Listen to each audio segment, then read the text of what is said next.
moolah. But give her a nice round of applause. This is Molly, ladies and gentlemen. A poet of note. Oh, get really, really close. Good evening, Sacred Grounds. Oh, yeah, there you go. Woo!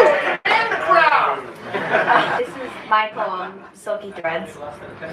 My grandfather's poems are masterpieces. They spin knowing silky threads between joy and sadness, happiness and grief, yesterday and tomorrow, even life and death. They tread upon the beautiful in-between at the crossing point of art and writing, because my grandfather has that extraordinary gift of placing himself into his poems.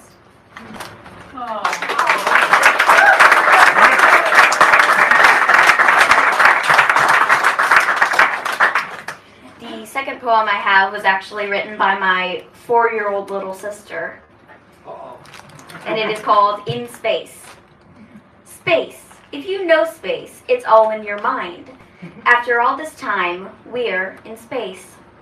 Everything we see is in our minds. Everything we do is what we do. In space, how many dragonflies are there? 1. Thank you.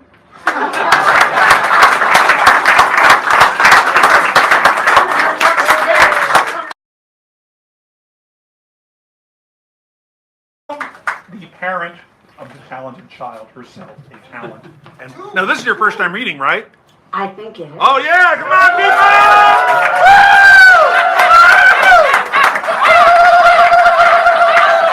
I don't hear the classes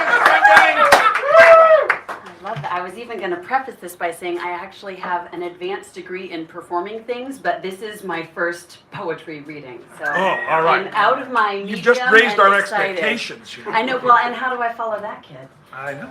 Boy. All right. This is called Native Flavors. Close your eyes, I tell my husband, and wave 3 different deodorants under his nose. He chooses lavender, which is good, because I was going to pick that one anyway. He says I have a super nose, and maybe he's right. Scents matter a lot to me. Flavors, too. They color every vignette, shade and tint my memories. In our quiet East Coast suburb, on a walk through Maple Crest Park, I'm distracted by a familiar aroma from the foliage. I think, eucalyptus? But it couldn't be. We don't have eucalyptus in New Jersey. Like me, it's not from there. Even so, my olfactory memory kaleidoscope launches a reverie of San Francisco scents and flavors. Eucalyptus may not be native to San Francisco, but like other transplants here, it permeates. A choral festival at Stern Grove, the walk from Lowell to Stonestown, the homemade eucalyptus nut flea collar that got our cat so stoned that time. The kaleidoscope turns, a sticky sweet brick of pink popcorn split between little me and the Stowe Lake Coots.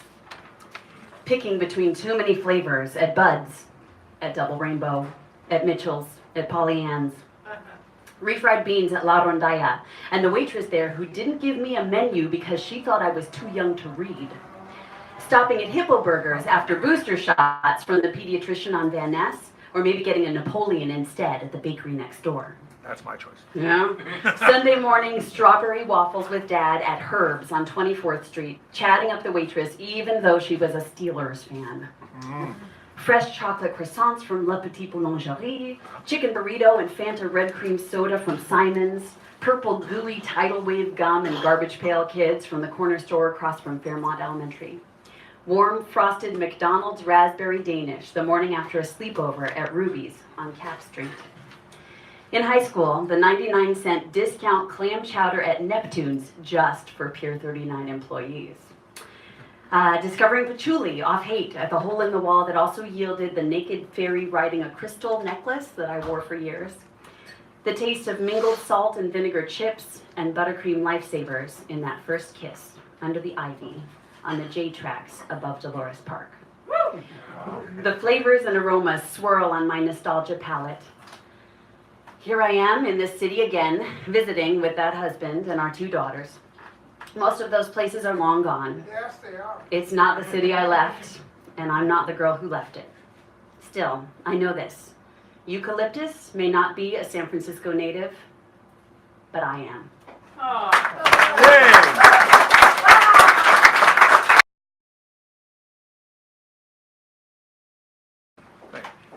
Good evening, Sacred Grounds.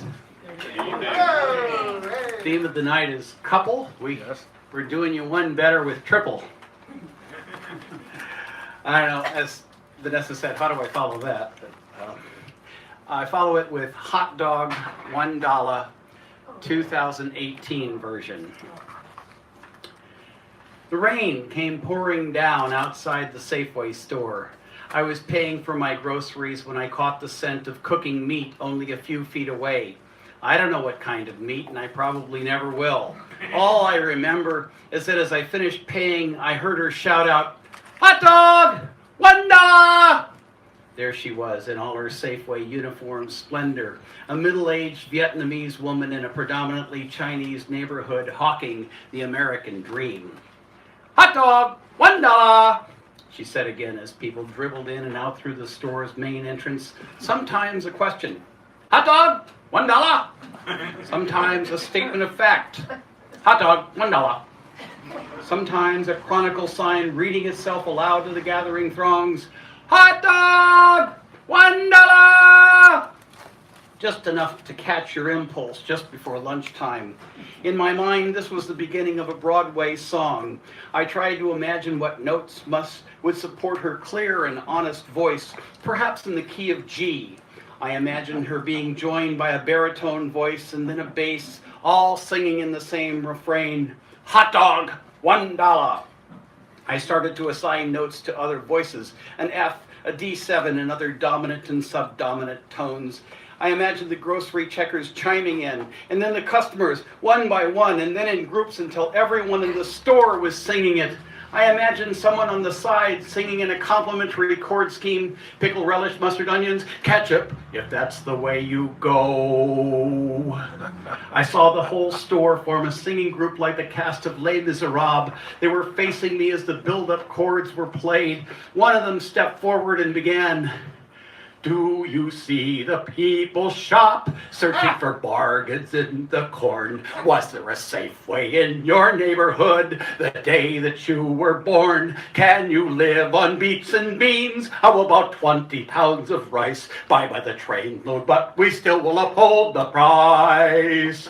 For the shoppers of the world, we have the sales that never end. If you have sufficient income, we will always be your friend. We have what you need, and we constantly urge you to spend. Will you join our discount plans? If you join now, we'll waive the fee. Is there a place beyond the checkout stand that you would rather be?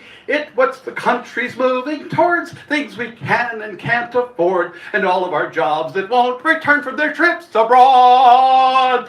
Hot dog, $1. It's the meal most of the people can afford. Hot dog, $1. At the ballpark you'd be paying 10 times more. "I'll take one," said the man in the golfing cap. "I'll take one too," said the woman with the dog. "We're 300 million strong, though things may suck, we get along. But in a bad economy, there's nowhere else we'd rather be. And though some people at the top would rather all our thinking stop, we'll act as one until we're free, we shall overcome. Hot dog, $1. It's something all the folks can share. We don't know just what it is, and the truth really is that we don't care. All we know is that it's ours, something that's tangible and brown. Pour on the mustard, raise it up, and gobble it down. You'll never frown.